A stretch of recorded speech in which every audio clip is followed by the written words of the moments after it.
The meeting, which has been on the book since the beginning of this week, is finally set to take place tomorrow at 2:30 p.m. During the meeting, the County Assembly is expected to deliberate on the ongoing crisis within Nairobi County Government, which was occasioned by the graft charges preferred against the Governor, Mike Sonko. Sources indicate that tomorrow's meeting will yield an ad hoc committee comprising of different stakeholders whose primary role will be to oversight county functions and administration. MCAs allied to the Speaker say that the committee will be the cure to the ongoing wrangles with representation from both the county and national government, akin to the Nairobi Regeneration Team that was formed under a presidential directive.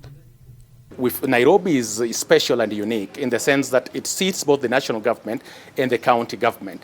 Framework such as the Regenerational Task Force, formed for the purposes of harmonizing operations of the national and the county government, does not offend the constitution, and so that would happen. But you see, that assumes a situation where there is a fully fledged executive in Nairobi, the governor and his deputy, and the county assembly is functional. But we're dealing with a unique situation. We don't have a substantive governor and we don't have a substantive deputy governor in Nairobi.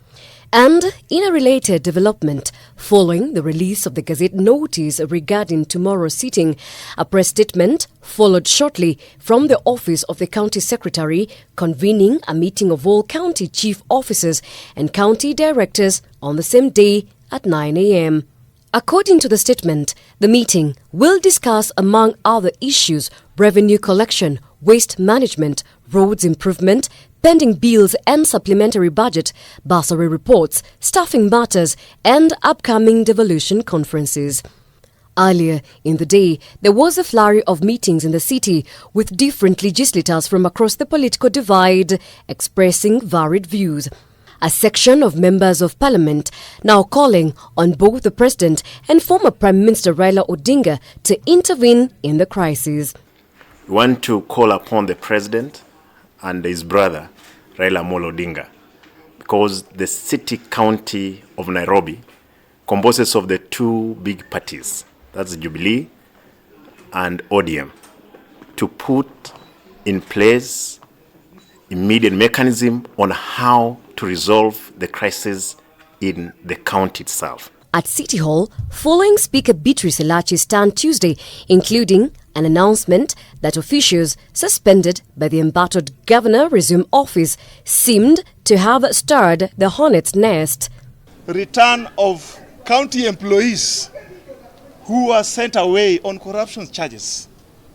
We do not allow, we will not allow. Especially the Jubilee side and the Speaker, we are fighting corruption in support of our president, and we will not allow anyone who has been mentioned in corruption. According to political observers, Elachi's every move is being watched. Support her move, because whichever decisions that she is going to make moving forward as concerns the county, she needs to come out as though she was consultative, as though she was not just acting on her own motion. Because if she acts on her own motion, everything that she does could be seen as pro-Sonko or anti-Sonko, could be seen as pro-corruption or anti-corruption. So she needs to get a team working together so that whatever decisions she makes, she's able to balance out the various stakeholder interests that exist. All members of the County Assembly have been directed to attend the high-voltage special sitting as pressure now mounts on stakeholders to ensure normalcy returns to the seat of the country's administration. Rose Gakuo, K24 Evening Edition.